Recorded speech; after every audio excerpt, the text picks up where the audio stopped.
What's the story, Morning Glory? What's the word, Hummingbird? Thank you so much for clicking on my channel and for joining me for this last and final review of Married at First Sight Season 17. Where are they now?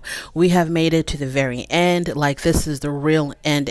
No more episodes after this of Season 17. If you have been with me since the beginning, you are a true warrior. You are a true survivor, because it was not easy. I was actually dreading Wednesdays. That's how much I was upset and frustrated with the show. I was actually dreading Wednesday nights and having to sit through 2 hours or an hour and a half of the season's Married at First Sight. It was so difficult for me to get through, but we have made it to the end.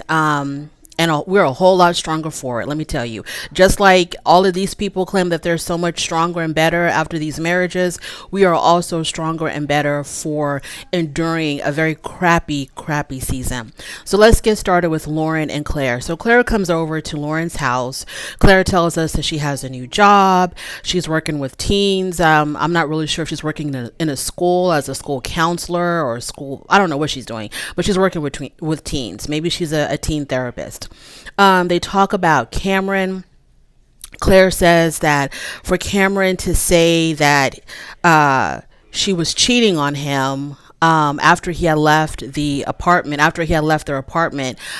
she said that was wrong of him to do that because he wasn't there to see what the hell was going on. So she didn't actually say, I don't know why he would say that, because I wasn't cheating. She says he had no right to say that because he didn't know what was happening in that apartment after he left. So did she ever bring this up during the season, did Cameron bring it up, that, she was like actively cheating on him? I don't remember that. Claire cheating on Cameron. I always felt like Claire probably had another love interest. Now, I didn't always feel that way, but I felt that way towards the end.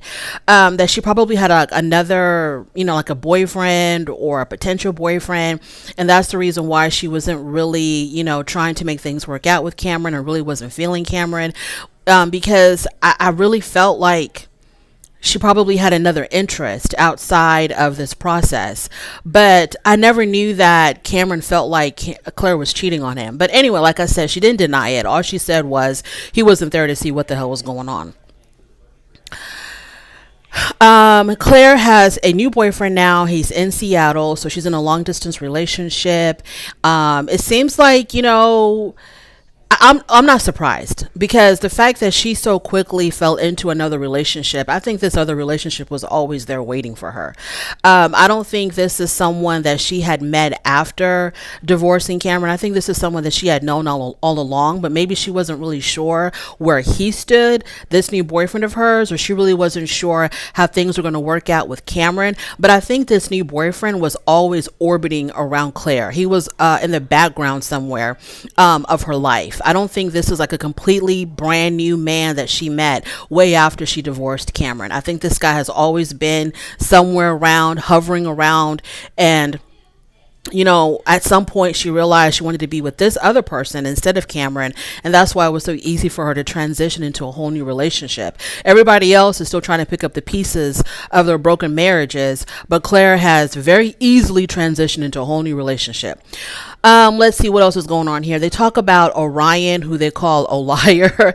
And Lauren says that her and Orion are no longer friends. We kind of knew that. She made that really, really clear that they are no longer friends, and that she has no time for Orion. And there's nothing to salvage there at all. Claire asked if Lauren was seeing someone, and once again, Lauren plays coy, and all she says is, "Oh, I'm happy right now." She doesn't want to confirm or deny anything. Moving on from there, we have Michael. He is getting a new tattoo. He's at the tattoo parlor, and he is getting a tattoo of a crying angel on his back, which to him symbolizes the people that he's lost in his life. I think he mentioned his father and his uncle, and also the fact that you never know what somebody's going through, because no one expects an angel to cry. So it's just a reminder, just to be more sympathetic of other people, and not to be mean to others, because you just don't know what someone is going through. as he was talking to the tattoo artist about his relationship with Chloe and the lessons that he's learned and all that stuff, I wasn't paying any attention, y'all, because to tell you the truth, I was a little bit captivated by Michael's eyes because he wasn't wearing his glasses. Now, some people, when they don't wear their glasses like me, we look like blind moles. We just look kind of off without our glasses. I've even had people tell me, put your glasses back on when I've taken them off because I look so discombobulated. But Michael, when his glasses are off, I think his eyes really pop. So I was really captivated by his eyes. I wasn't even paying attention to what he was saying, but I did pick this up. He said that he's a better person due to knowing Chloe and being married to Chloe. It has made him a better person. He's not sure. I don't know why he said this, but I think he did say that he's not sure if they can be friends because of what they went through together, but he did want her in his life in some capacity because it seems like, as the episode progressed and we saw more and more of Chloe and Michael together, they were really getting along very well as friends. And so maybe I misheard when he said that because it didn't make any sense, because out of everybody on this show, Chloe and Michael's relationship post-divorce seemed the most genuine. Like, I really saw that they did care for each other and that they have really put the marriage behind them and that they're just moving forward as friends. And I really felt like their friendship was sincere. Moving on from there, we have Chloe. So she's out with her best friend and she's talking to her best friend, the guy that we've been seeing throughout the season, and she talks about how the men supported her more than the women did, and at some point she had to make a break, like a complete break from the women, and just, I don't want to have to say move over to the other side, but basically that's what she did. She gravitated towards the men. She said that the men supported her better. She said that the women were not really there for her, were not really her true friends. Chloe said that she was embarrassed by how they acted on the reunion, and I understood. I was embarrassed for the women when I saw how Claire and Emily were acting, just really over the top. I don't want to rehash the reunion because it was really awful, but it was just, anybody associated with Claire and Emily, I understand, the embarrassment that they could have felt on their behalf, because it was just ugly and over the top, unnecessary and immature. So then she talks about the rumors that have been going around the internet, which I never heard. I haven't heard these rumors, but according to Chloe, there's this buzz on the internet that because she's so close to the guys, people, I guess, I don't know if it's like the viewers of the show or the wives or who, but there's rumors going around that she's trying to steal some of these husbands because she's gotten so close to them.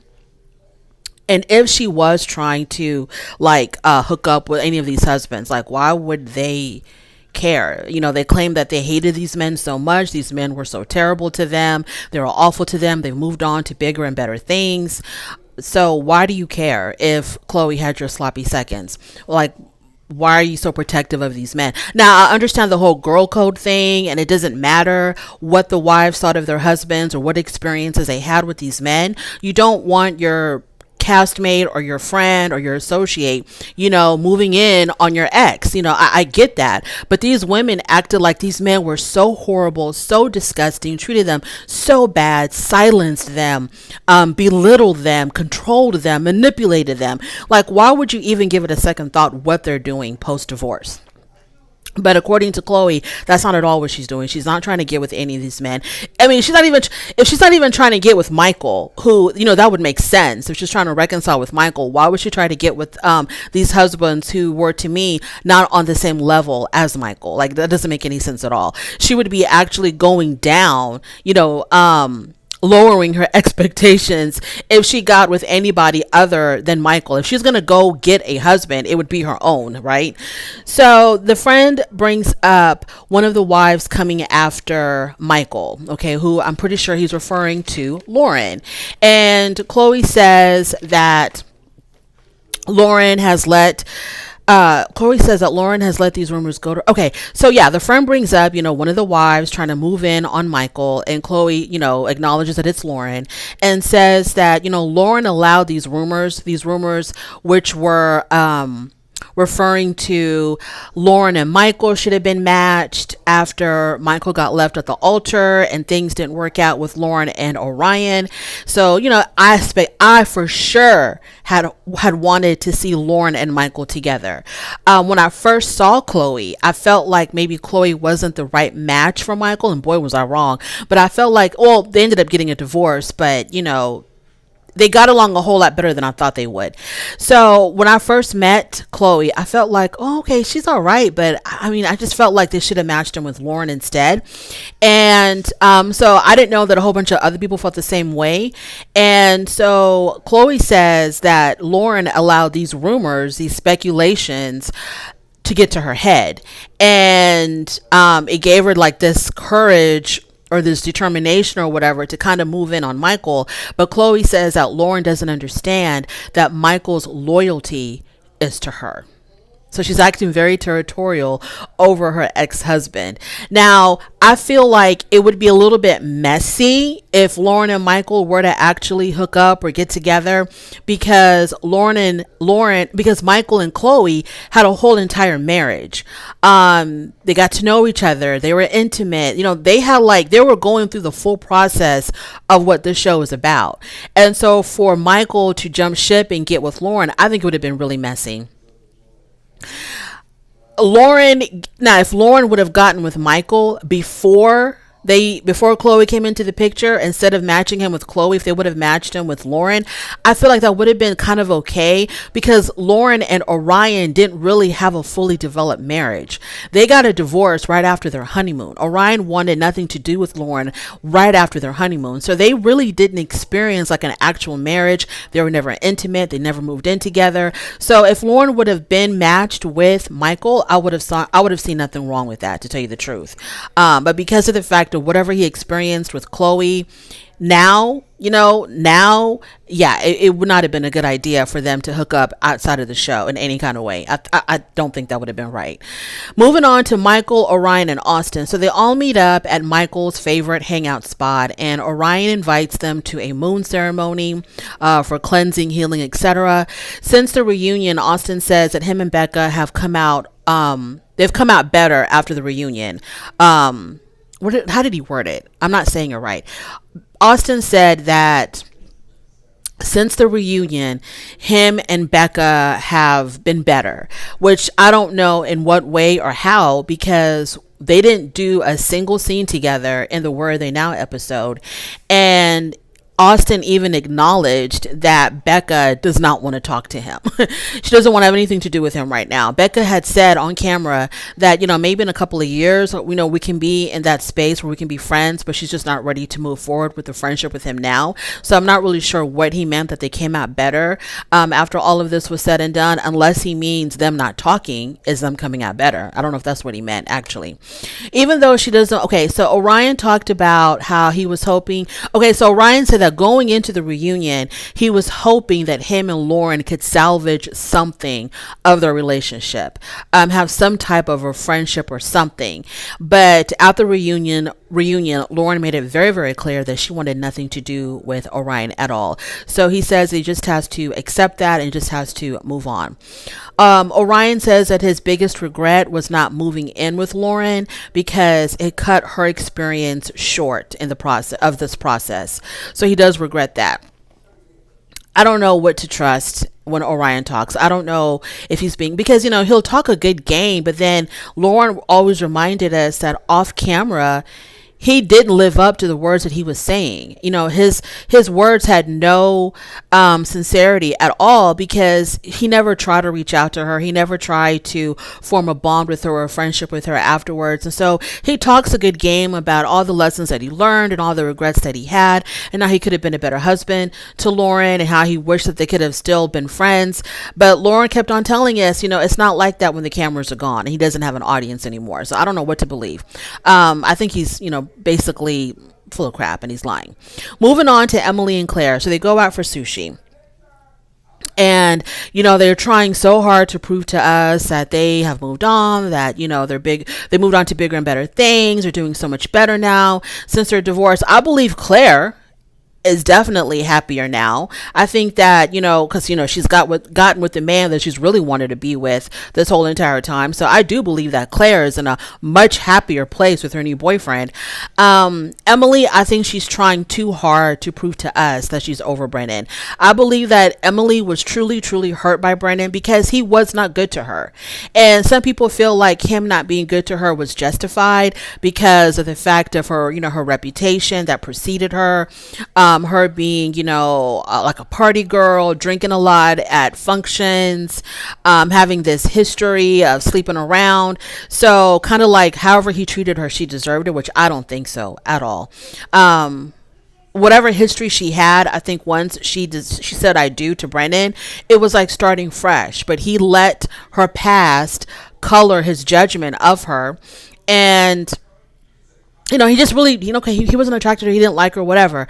But I feel like she was really hurt by him. I think that she was genuinely hurt by him. I think that he could have treated her a little bit better, not necessarily be with her or anything like that, but he just could have treated her better. He could have been more honest with her, more transparent with her. And so I get that she's hurt. I understand why she's hurt. And her trying to prove to us that, oh, I'm doing so much better now and my life is so much better without Brennan. I think it's all a front. I think that she wants Brennan to know that he missed out on a good thing. I think she wants to prove to Brennan that she's not as hurt as she really is, because Brennan has really moved on. Brennan could care less. He's not looking back at all. And I think that hurts Emily even more, that he can walk away from this whole entire situation like just completely unscathed, while she is still dealing with like a broken heart. She's still dealing with esteem issues, all this other stuff. Moving on, Chloe. She is FaceTiming Michael. She's inviting him to the goat sanctuary, and he's down, and he's also going to invite the other husbands as well. Then we see Michael, Lauren, and Claire. They meet up, and Michael shows them his new tattoo. And Claire says that the girls were thinking about getting matching tattoos. Lauren said nothing. Michael gives Lauren an earring that she had expressed interest in. And Claire was kind of like, when she saw that exchange, she was kind of like, oh, check this out. Look what they're doing. And, then she tells us about how they were, flirting. And, she made it, when Claire gave her confessional about her thoughts and opinions on Michael and Lauren, she made it bigger than what it actually was. I feel like Lauren definitely is attracted to Michael. I think that Lauren feels some type of chemistry with Michael. I don't think Michael feels the same way about Lauren. So in this particular scene, there was, a little bit of flirtation going on when they were talking about the internet rumors of how they should have gotten together. But I think Michael was just having fun with it all. Whereas I think Lauren kind of sort of was hoping that maybe something could have come from this.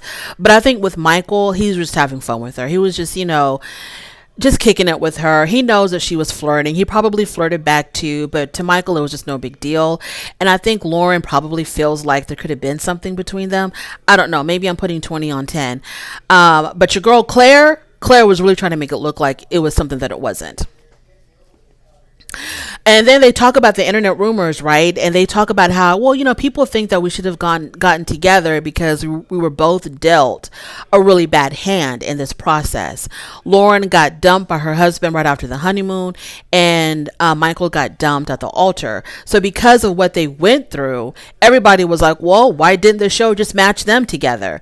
And I understand that in the UK and Australia, because I have watched and reviewed one or two seasons of the UK and Australian versions, and I do see all the cheating that goes on, the things that they do behind their spouses' backs, heavy flirting, heavy cheating. I mean, they get down and dirty in Australia and the UK. I mean, they get down and dirty with it. It ain't nothing for them to be switching, swapping spouses and cheating and all this other stuff. It's a hot mess, which makes it so good.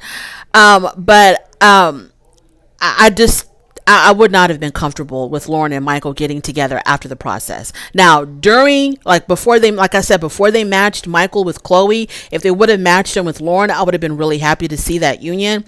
But post all of this, no, they don't need to be getting together. Moving on to Becca. So she's out with her friend and she says that Austin was not her life partner, but a life lesson. Becca is hoping that her next partner will be a lot more communicative, but she's not really ready to start dating yet. Becca, I have grown to, my feelings towards Becca have definitely softened up. Just like my feelings towards Emily have also softened up just a bit. Emily is still a rude girl and I didn't like how she treated Keisha and Kevin. I didn't like that at all. She's got a really bad temper. She's extremely rude. She's very she's unhinged for real. But when it comes to her situation with Brennan, like I said, I feel like she got done wrong by Brennan. So my feelings towards Emily have changed, just not changed. I sympathized with her in the beginning when she really got close with Claire. And ever since that whole double date thing started, I began to kind of see Emily for who she really was, you know, when it came to conspiring with Claire, to make up lies, to change narratives, to do all this other crazy stuff. I was like, okay, girl, I see you and I don't like what I'm seeing. But I do believe that she was done wrong by Brennan, okay, to some degree. I also feel more sympathetic towards Becca. Becca, I feel like, was really done wrong because Austin was never honest with his feelings. He could never tell her whatever Becca did, however, because, you know, there's all this talk about, you know, how she was demanding and controlling and all this and that, which she probably was, but Austin never talked about it. He never talked about, you know, what he was going through with her. But I felt like Austin should have been more honest with Becca. I think that Becca would have been willing to work with him if he was more honest with her. Like, why don't you have these feelings? Like, explain to her, why don't you want to be intimate with her? Which I don't believe it's because he had this 6-month rule, because he showed no attraction. Now, he could have shown attraction to Becca and still would have been like, hey, but we're not ready to move on to the sex level yet. Yes, I'm feeling you. I'm attracted to you. I'm going to show you that I'm attracted to you, but let's just not take it all the way. No problem, no issue. But he didn't even show an attraction to her and would lie about why he wasn't doing certain things with her, why he wasn't growing more intimately with her. I'm not talking about sex, but just being more intimately emotionally, you know, in that realm of emotions. There was no chemistry between them. There was no nothing. And he could never give her an honest answer of why. So I do believe that Becca was also dealt not dealt a wrong hand, because the process is what it is. Either it's going to work or it's not going to work. So I feel sorry for Becca because, you know, her husband was never honest with her. So I don't really group her with the whole Emily and Claire, you know, them being in cahoots. But, you know, she still really favors these girls, and she still feels like these girls did no wrong and all the men were horrible and all the women were innocent. So for that, I can't really vibe with Becca 100%. Moving on to Austin, Michael, and Orion. They show up for the full moon ceremony. It is what it is. Moving on from there. The Broken Shovels Sanctuary, the goat sanctuary. So Chloe's there with all the husbands, including her best friend. And she calls the husbands like 4 of her closest friends. We find out again that Brendan has a girlfriend. I think he talked about that before. He talks about having this girlfriend and how things are going really well with him. Maybe that's why he really wasn't like trying to do anything with Emily as far as growing a real marriage, because maybe he had his eyes on somebody else outside the process. I don't know. I wonder if the girlfriend is one of the friends of of Emily or Becca, because they accused him of sleeping with one of their friends or trying to sleep with one of their friends. I wonder if that's the girlfriend. Cameron says he's traveling a whole lot more. Chloe says she hasn't really spoken to the women. She said that her life has improved immensely ever since she separated herself from the girls. They talk about the internet rumblings. Chloe believes that one of the wives had created a burner account just to attack her, because she says there's this burner account that's spewing really hurtful things about her, lies, you know, accusing her of trying to hook up with the husbands, all of them or one of them, or I don't know how many. So, you know, she really does believe that one of the wives is behind this burner account. I feel like it could be just about anybody. You don't know what the hell's going on out there on the internet. Unless there was information that this burner account was putting out there that nobody would know unless they were on the show. Maybe I can see why she thinks it was one of the wives, but to be honest with you, it could just be anybody. Austin tells Michael and Chloe that the reason why he wasn't so open about, sex or intimacy during the show was because, his parents were going to be watching it. It was embarrassing for him to talk about such things knowing that his parents were going to see this. But I'm like, talk about it and expose what? You weren't having sex. Nothing was going on in that department, as Becca had made so abundantly clear to us. So, like, what were you afraid to talk about? Nothing was happening between you. And unless you're talking about, you didn't want to talk about your sex life in general on the show, like past girlfriends, past experiences. Maybe that's what he meant. He wasn't willing to share that part of his life or that part of his past on the show because his parents were going to be watching. Chloe and Michael have a conversation, just the two of them. We're still at the goat sanctuary, and it seems like they are in a really good place. I felt like I said before, the friendship between them to me seems really genuine.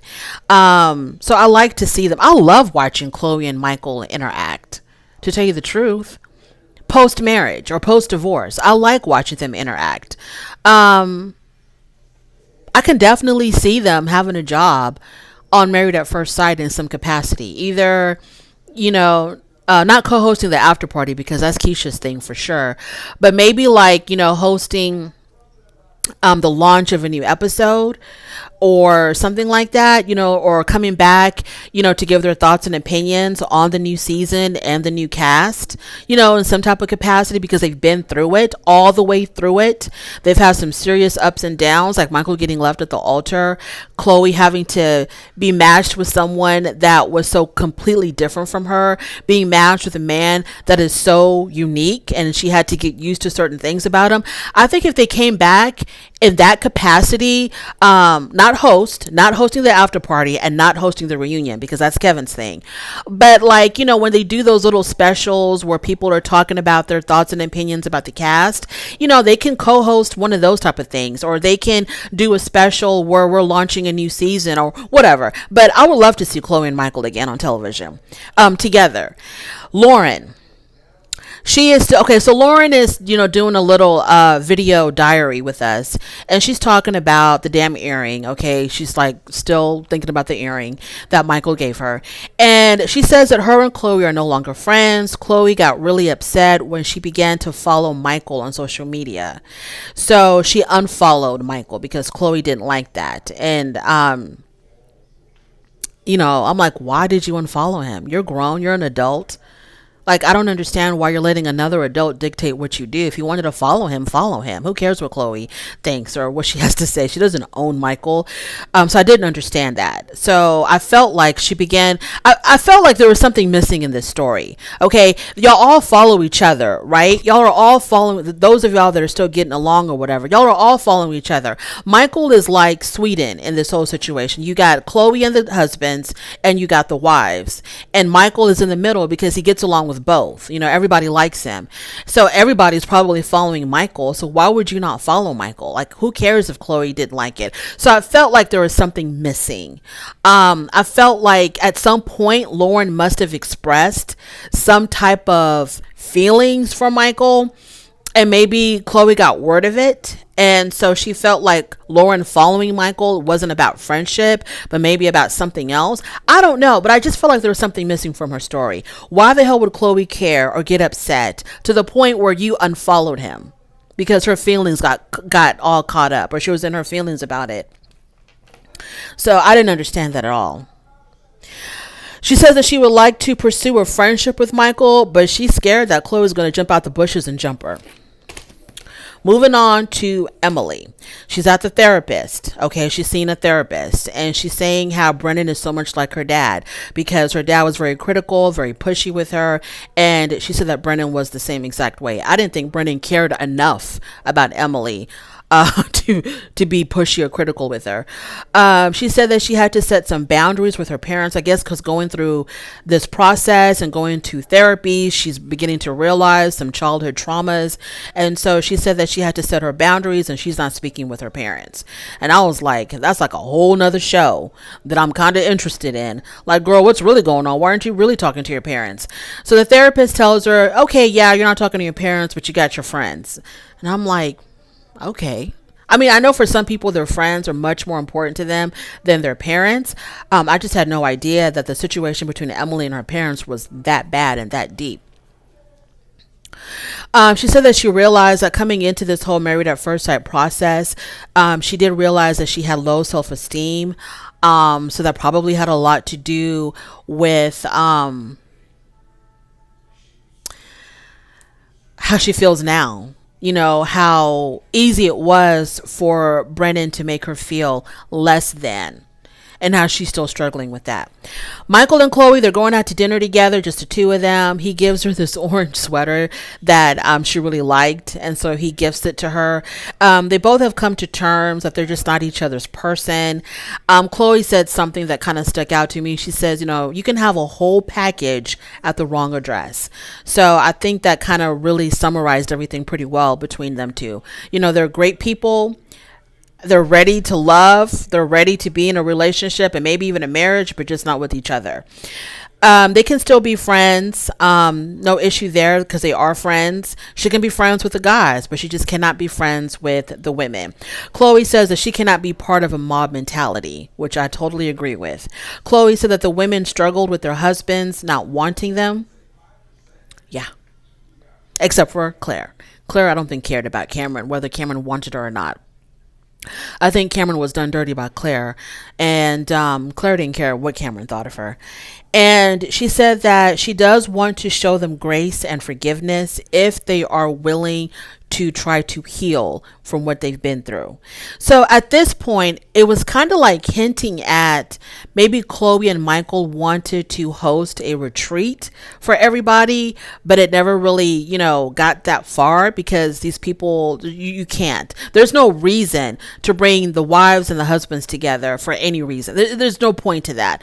There's too much turmoil. There's not enough water under the bridge yet for these two sides to ever come together anytime in the near future. There's too much emotions, too much hate, too much unresolved issues. So yeah, it didn't work out. I don't know if that's where they were going, but it kind of sounded like to me Chloe and Michael were like maybe thinking about doing that because Chloe said something about, you know, if we gave them that opportunity to heal or something to that effect, as if they were possibly planning a retreat for everybody. Moving on from there, we have Lauren, Becca, Claire, and Emily. They're at the tattoo parlor, y'all. So the tattoo artist asked, okay, who's getting tattooed today? And only Emily and Claire raised their hand, because they're all going to get matching tattoos, right? Only Emily and Claire raised their hands. The two main co-conspirator of this season being a huge fiasco, a huge failure. Yeah, only them two.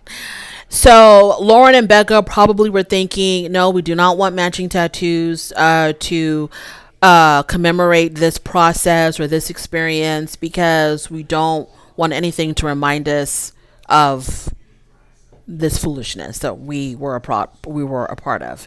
So Emily and Claire got tattoos on their wrists of a wave because something about this experience has taught them just to ride the wave. I don't know.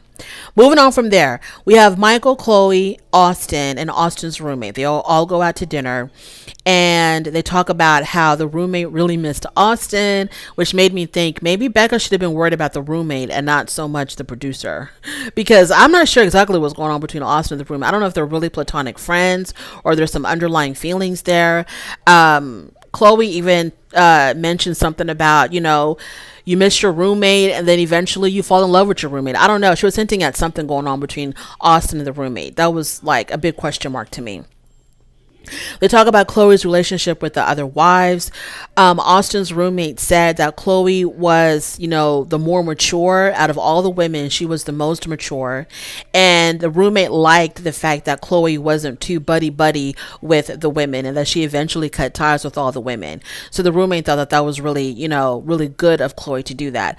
Michael and Chloe said that the women were trying. So Michael and Chloe talk about how when they were first introduced into this group of people, the women were really quick to try to turn them against the men and talk about how, oh, these guys are doing this to us or doing that to us. So they saw right away what was going on. They clocked it right away. And they just really weren't down with that. This whole thing of trying to convince these two new people to be against, half of the group. So that wasn't really cool.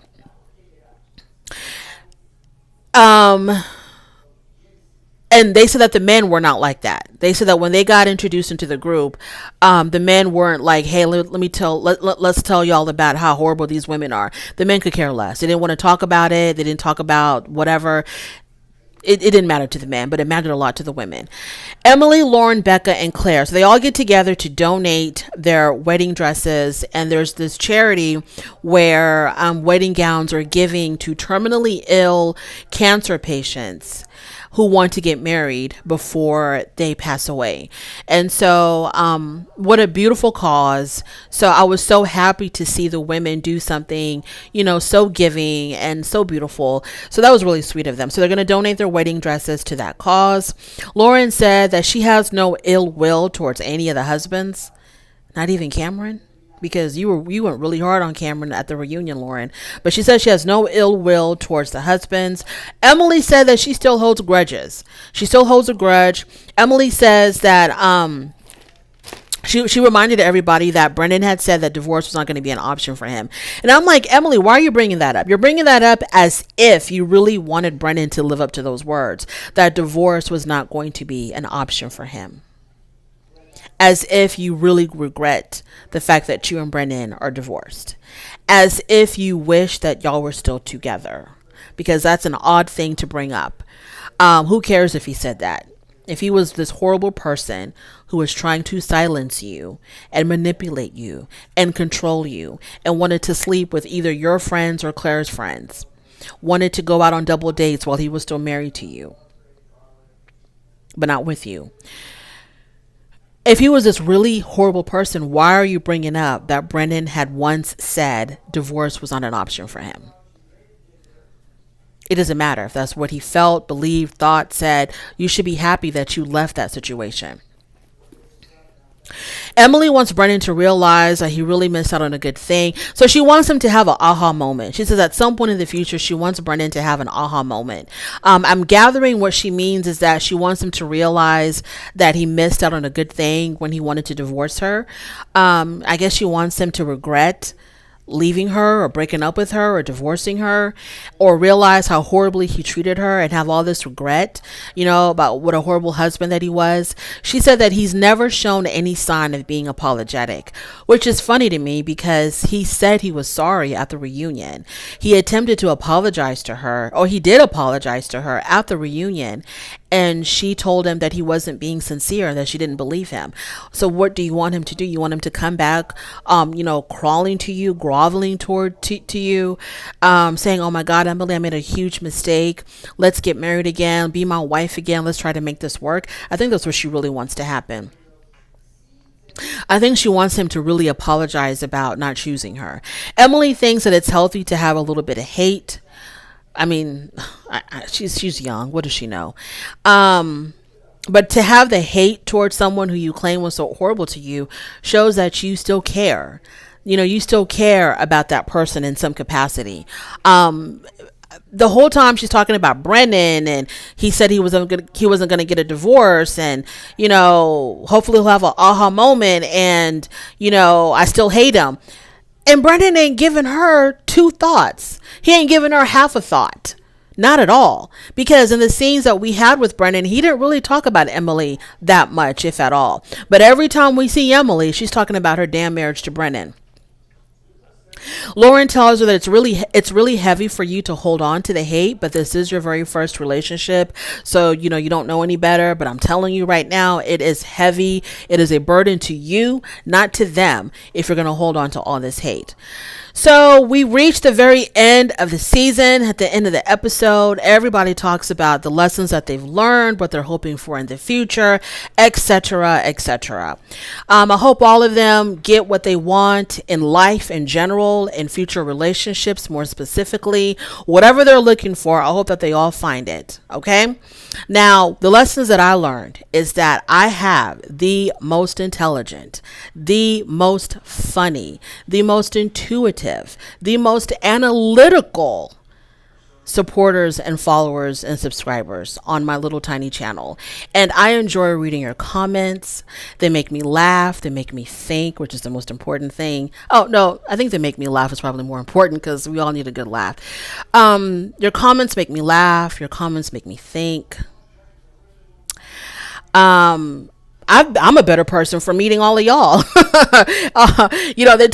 Michael talked about being a better person for meeting Chloe. I'm a better person for meeting all of y'all. I truly, truly am. I thank y'all so much. I'm a huge introvert. I don't like being around people and, being in, I stay in my house with my family. I don't go nowhere. I don't do nothing. It's just work, family. But y'all are the kind of people that I would love to hang around with. I would love to hang out with because y'all are truly the best. I thank you so much for joining me in this journey of Married at First Sight season 17, and what a journey it was. We've been through a whole bunch of bumps in the road watching this season. It wasn't easy, y'all. It wasn't easy, and I couldn't have done it without y'all. Thank you so much for making it a tiny bit more pleasurable than what it actually was. I appreciate all of y'all. As y'all exit this video, please don't forget to rate the video if you like this content. Subscribe to my channel. I love each and every single one of you. Bless you all, and I hope that y'all come back with me for season 18. Thank you so much.